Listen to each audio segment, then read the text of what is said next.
Hello everyone. Today we will start our chapter with the journey of Miss Lucy Peach कि कैसे वो एक period preacher बनी और वो अपनी जर्नी इस पूरे चैप्टर के पार्ट में बताती हैं।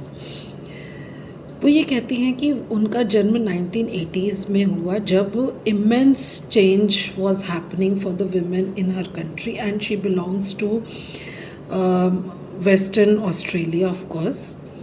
तो वो कहती हैं कि 1970s के टाइम पर क्या हो रहा था ना कि पेमेंट्स को इंट्रोड्यूस किया गया था for the single mother so that they can afford to keep their child.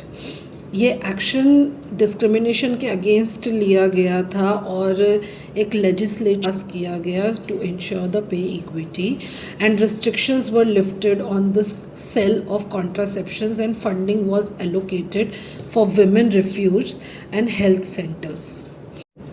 वो ये कहती हैं कि आज के टाइम पे हम ये सारे जो राइट्स हैं, जो हमारे पास प्रिविलेजेस है, इसको फॉर ग्रांटेड लेते हैं, but when she was a baby she and her mother which was still a girl at that time, these all things helped her to live better life.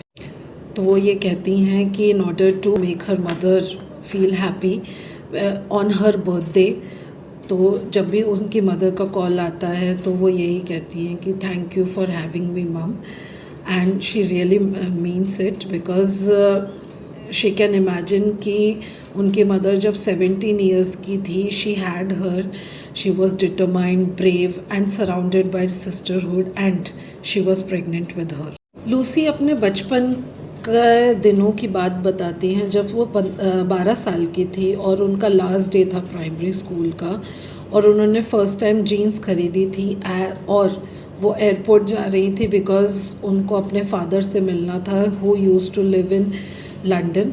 Eight that time she was little excited and little nervous because उन्होंने सिर्फ एक बार मिली थी अपने father से, और वो भी 2 साल पहले की बात है ये। वो इस फ़्लाइट जर्नी को बहुत ही बेहतरीन तरीके से डिस्क्राइब करती हैं, जिसमें वो बताती हैं कि 12 साल की होने के बावजूद वो फ़्लाइट में अकेले ट्रैवल करी। इस वजह से फ़्लाइट अटेंडेंट से उनको बहुत ही स्पेशल अटेंशन मिला, उनको खाना सर्व किया गया, फिर उनको packets of paper and pencils दिए गए। उन्होंने अपने आप को सेटल किया फ़्लाइट के अंदर और अपने नेल्स को ब्यूटिफाई करना स्टार्ट किया, अपनी कोक को पिया और साथ में she started writing her journal. She says that she never felt so sophisticated in her life जैसे कि उन्होंने उस फ्लाइट में महसूस किया।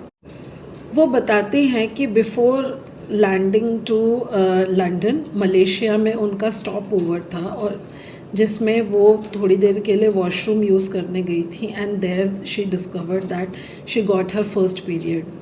उनका पहला इंस्टिंक्ट दिमाग में ये आया कि वो क्यूबिकल डोर से बाहर निकले और सारी लेडीज़ को, सारे gentleman who were flying on that flight, उनको ये बोले निकल के कि hey I am a woman.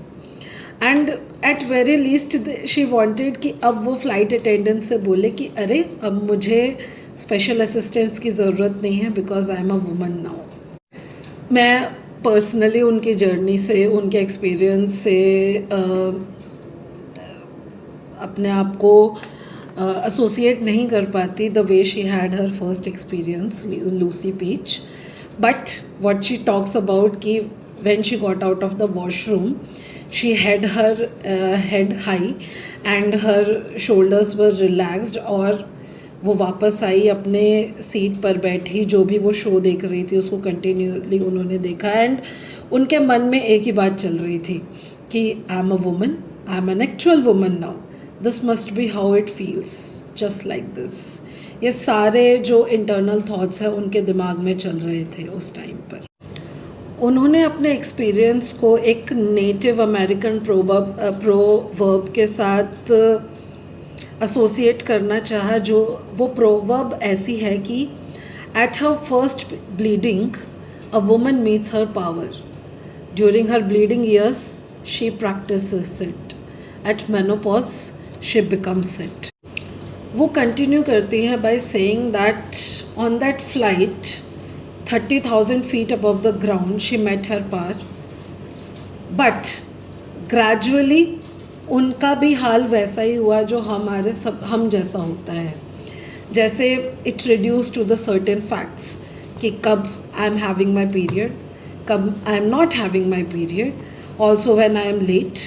Also menstrual cycle को एडवांटेज की तरह तभी देखा गया उनके नज़रिए से भी कि when she wanted to avoid sport, तब उनका ध्यान जाता था कि yes she is going through some period.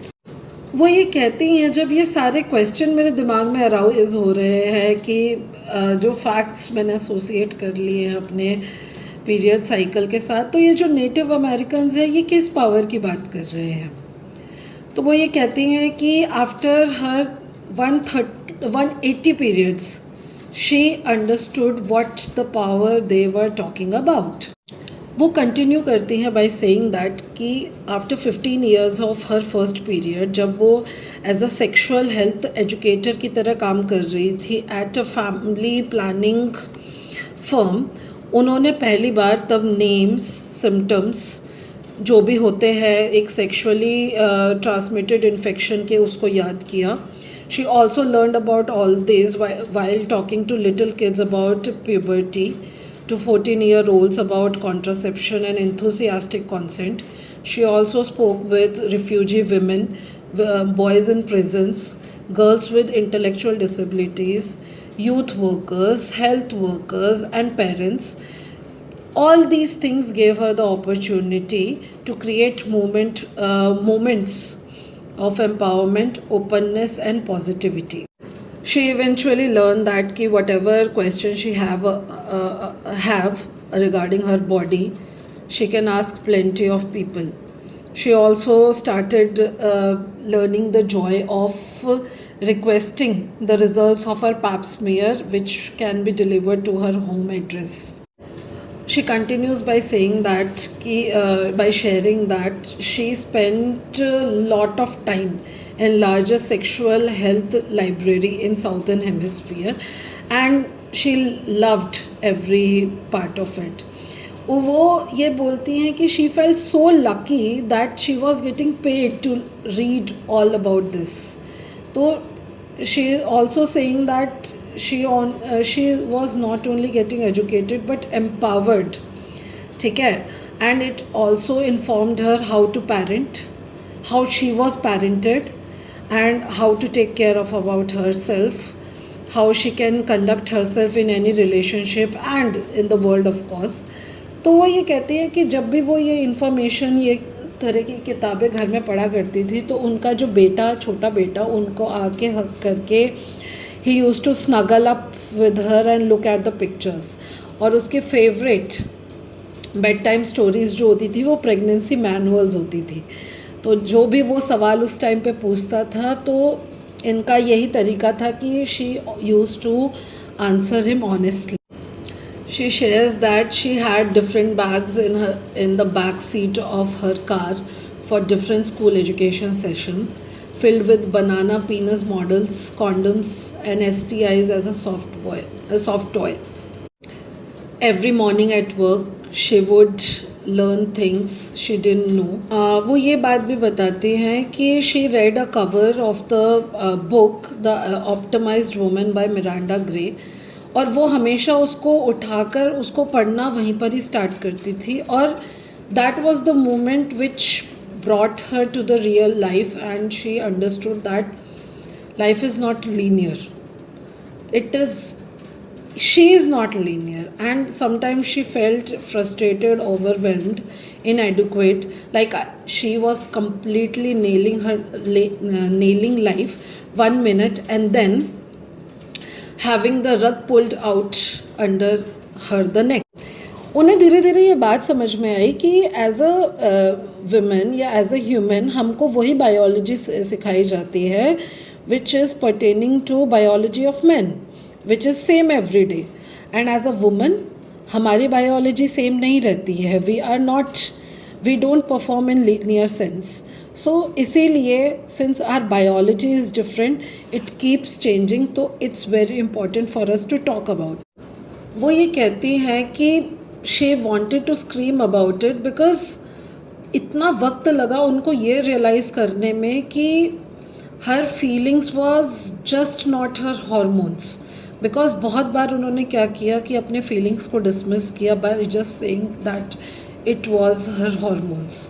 बहुत बार उन्होंने खुद को डिमिनिश किया। So she wanted to congratulate herself कि जब उन्हें ये पता चला, ये रियलिटी पता चली कि women body is not linear, we are not linear. और जब हम ये बोलते हैं कि कुछ वीक्स हमारे लिए बहुत इजी होते हैं और उनको एज अ तुक्का हम बोल देते हैं कि यार maybe it's some kind of fluke, और जब वो हम फ्रस्ट्रेटेड फील करने लगते हैं जब वही वीक्स जो होते हैं हमारे वो इजी फील नहीं कर रहे होते, है ना। तो इन्होंने ये चीज़, ये पैटर्न नहीं देखा था, but now that she has seen that pattern, she felt more empowered about it. She continues to say that although उन्होंने हमेशा अपने एक्चुअल पीरियड को फेयरली पॉजिटिव लेंस में ही देखा, बट उन्हें कभी ये चीज़ समझ में नहीं आई कि it's a cycle. But once she understood that, she started paying attention to herself, and it means really paying attention. तो उन्होंने ये अटेंशन देना स्टार्ट किया कि how and when she changed throughout the month, and instead of perceiving herself as weakness or inadequacy, she came to see it as a strength. तो वो ये कहती हैं, the more she noticed herself at different times at month, the greater she was able to see herself in different. The more she started noticing herself, her whole life उनको एक नया lens मिला। और जब भी उनको पता करना है कि वो कौन से फेज़ में अपने साइकिल के, तो she use to ask 2 simple questions to herself, that like कौन से दिन पे मैं हूँ और क्या मुझे अभी सबसे ज़्यादा चाहिए। वो ये बात कहती हैं कि जैसे ही उनको ये रियलाइज़ हुआ कि उनसे ही, उनके दिमाग से ये प्रेशर हटा कि मुझे रोज़ एक जैसा महसूस करने की ज़रूरत नहीं है, वो रिलीफ ही अलग तरीके का लगा। उन्होंने अपने इस इंसाइट को अपने मैनेजर के साथ भी शेयर किया, तो उनके मैनेजर ने बोला कि चलो let's make a best out of it. तो उन्होंने ये बोला कि फर्स्ट वी विल इवैल्यूएट कि कौन से फेज़ ऑफ पीरियड पे हम दोनों हैं, उसी को फैक्टर में लेके they started planning their meetings और न्यू प्रोजेक्ट्स। जब भी Lucy use to feel tired, तो she used to take breaks in her spare room. Either she'll take a nap during her lunch break or go home early. Obvious सी बात है कि जब हम periods में होते हैं there is some phase जहाँ पे हमारे पास extra energy होती है, तो she used to make up for that time at that time. And then उन्होंने धीरे धीरे ये सारी जो मोमेंटम था उसको अपने प्रोडक्टिविटी के लिए स्टार्ट किया, and I think it's very intelligent of her to understand that.